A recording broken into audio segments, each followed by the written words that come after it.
ndandi papengo machimufana chatawanda paudze uri chikure chakukana. Alright now 10 years kuchikimba kuchidambura mangoma chawanga benefita kutakwa nengoma uyu tumanzika twakuya kapefoma akubira saira kayendanya pima ukamuna pfungwa mukuruwe atazosangana ni munya yenyu ichireply vana colors. Yavenye tsamba ngoma. Saka tsamba yenyu yakaratidza kuti yakaapprove. Tsamba yakazosvika zvayo but vanhu matorero vanozozviita because yakazopindurwawo but matorero vanozozviita vanhu vanga vakutora sekunge zviri wrong but tsamba yakatosvika. Kuti munyatsosangana namukoma atawanda ndedzipi kuti hai ndeshuke toda kuvaona here kana toda muramba mukutaura navo mushandisa maworks muchiimba kana mutore shungu kutomboti hai atombonyatsoona kugara navo pasi zvamunyatsoda ini mungoziva semwana wemusango unenge udatoonawo baba vako. Saka shungu dzitoripo chonyora tsamba kwaito kuti andizive cooking level muri seiko mukomaravo zviri sei ndiri were unokwanisa ngozivisa kuti munonzi ini ndoitwa Jarling Simbanditi. Yes. Okay. Sataenda kure zvino vanenge vakaripa sekumujiro wamangoma naiko pane time time inenge itoripo because yese time kana nhasi kuma10 time futi ndofunga zvekuma7 years. Ma7 years mutori nemamangoma makamboimba apere ngoma akawanda ngekutoti nhasi katenana payoutube toona kuti mangoma renyu kana wanikwa ashayika akawandisa mangoma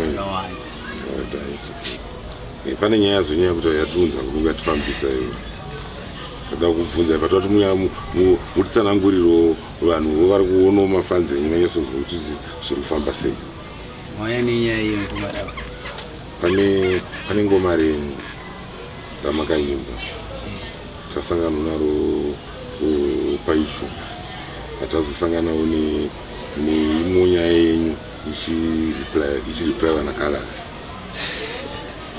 Hanzi ndinokwanisa kutotitsanangurira kabhezi ngoma takarinzwa inini ndatombonzwawo kwamuri ndimauya nenyaya imbondudza yamakaona awisi kutoya kunokura kuti ngoma iro takatoa zviripo dai pasipo tisina kuya kuno yavenye tsamba ngoma.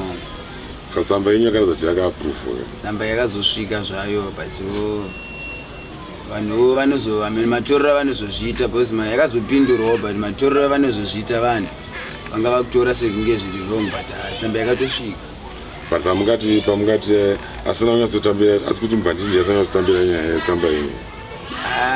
Ndonanzi nyaya yezita here pazita apa. Pazita nziraito sei?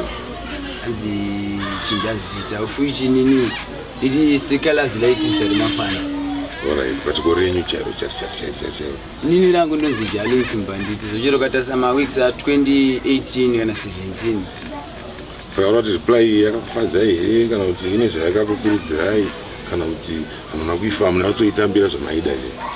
Inini zvangu kusati kwangu indofara zvese bho. Inini kusati kwangu indofara kwezaka ndine one chandofarira pakureply kwawakaita.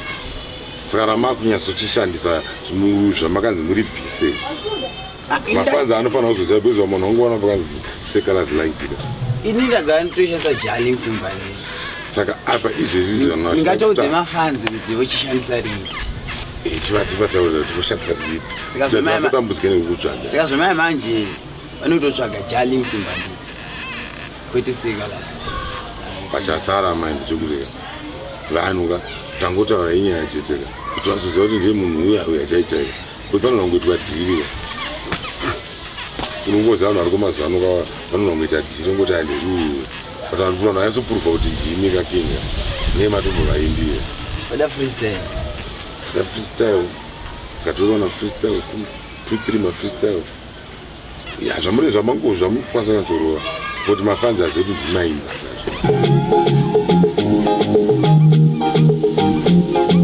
tarera ndandi vape ngoma chimupana chatawanda vaudze uri chikure chakukana. Alright now 10 years kuchikimba kuchidambura mangoma chawanga benefita kutakwa nengoma uyu tumanzika twakuyaga performa akubira saira kayendanye pima ukamuna pfungwa mukuruwe munonyepa mapandira mukurire makunyanya kuchairira makunyanya kuchairira makunyanya kuchairira manje zvatanga zvibhakera fika zvatanga zvibhakera fika kana moto uya kuno moya wakasimba nekuti kuno kunodiwa mandimba maropafadzo kwandiri tapotapo vachiti zvakashoreka imi kutsailefu chandinoda vagonyara zvamepo yangu namo maidambura makepu uri mwari vakatendeka vakatendeka ndimigishe wenerera yo sorry king isonga maimba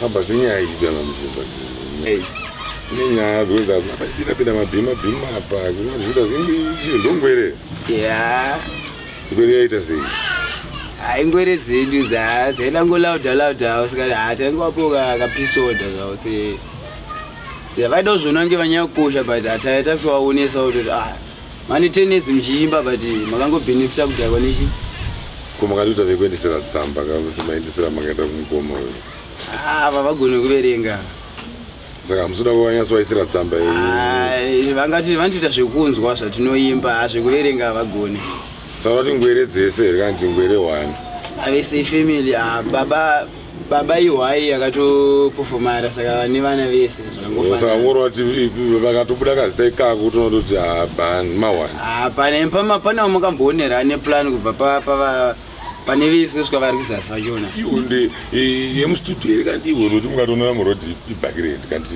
ihonde kuti kana vafunga kudzorera hondo ngavaidzorere mustudio handiti aiwa isuchero vaada mugiraundi here kandi hondo dzedu tinogwira pamaiki tichirekodha anotozokecha wanda kuzokandochidina street handizosiyo but variko vanhu vakadaro but munemuri ready futi but state ready futi asi pfungwa dzenyu dzamunadzo pajenenye music zvedzipipi kana zvekungudisturba haimimika tingatoti zvekundidisturba zvekukanganisa zvekuti apa patikanganisa one zvakati ndofunga nyambe notangira pamapromoters mapromoters vamurunyaya kuda bcause chibasa ichichi pasina mapromoters ichi chinenge chakaoma mune management here izvozvo so far management iri kana management munayo saka munhu amunganite mungatode sponsor management munayo management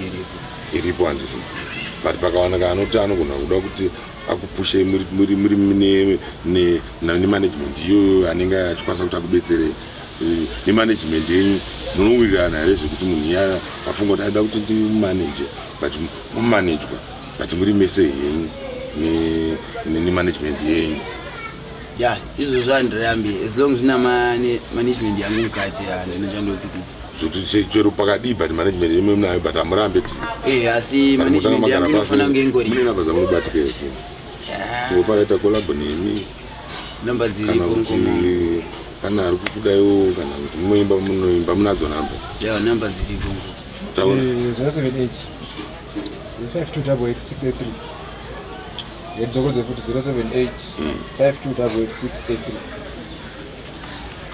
but munhu wamune shuviro nayo raitizvo ndikamboimboona uyu ndiani artisti but mukabvota ndimboimboona ningi ndamboimboona ningi ndamambo nditsvagirawo ledi squanda kana muchinzwa kwaanowanika vanhu nditsvara kutaura munhu kuda kunyatso so far ndiwa ndikufila squanda ndiwa ndikufila